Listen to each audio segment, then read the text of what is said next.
அது 5-6 வயசு வரைக்கும் பிள்ளைகள் அம்மா அப்பாவோட வளரணும். அப்படி இல்லை அப்படின்னா குழந்தைகளுடைய சைக்காலஜி வளராது.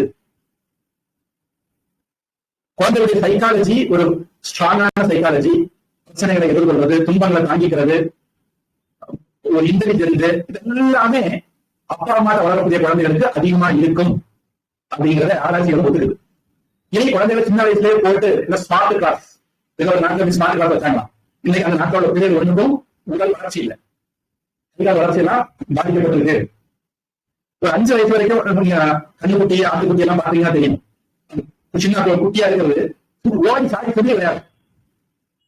எவ்வளவு ஓடி சாடி சொல்லி விளையாடுதோ அந்த அளவுக்கு பிளட் சப்ளை அதிகமாகும், உடல் தசை வளர்ச்சி, நரம்பு வளர்ச்சி, எலும்பு வளர்ச்சி எல்லாமே அதிகமாகும், மூளை வளர்ச்சி உட்பட.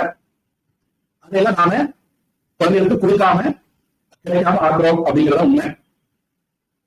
4 வயசு வரை ஒரு குழந்தை அப்பா அம்மாவோட வளர்ந்ததுன்னா அந்த குழந்தை வயசான காலத்துல அப்பா அம்மாவை வச்சு தண்ணி ஊற்றும், சோறு போடும்.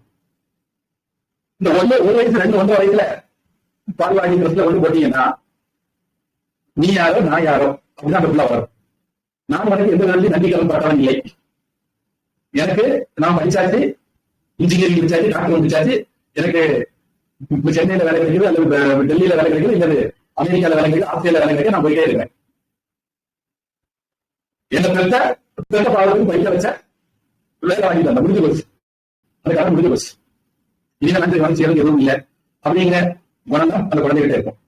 மட்டுமில்லை இன்னும் நிறைய சைக்காலஜிக்கல் ப்ராப்ளம் வளர்றதுக்கு இது ஒரு காரணம். அது வந்து ஒரு கூட்டு குடும்பம் இருக்கும், ஒருத்தர் விட்டு கொடுத்தே வளருவாங்க, ஷேர் பண்ணி வளருவாங்க.